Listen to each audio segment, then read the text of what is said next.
तो hello guys, आप देख सकते हो ये है आमा। आपने देखा होगा लेकिन कभी खाया नहीं होगा। अगर आपको भी खाना है तो आ जाओ हमारे बालाघाट जिले में। यार देख सकते हो, मैं अकेला नहीं खाऊंगा, हमारे साथ और 2 बंदे बचे।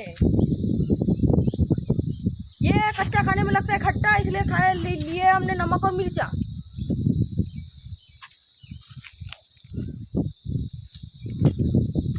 तो चलो चालू कर दे खाना। रे खाओ रे। तो यह है नमक और मिर्चा। इसको ऐसे पकड़ते हैं, ऐसे निकालते हैं, ऐसे करते हैं। ये भरे इसके अंदर भूकनी, और ये ला मुंह के पास। पानी आ गया होगा, ले लो।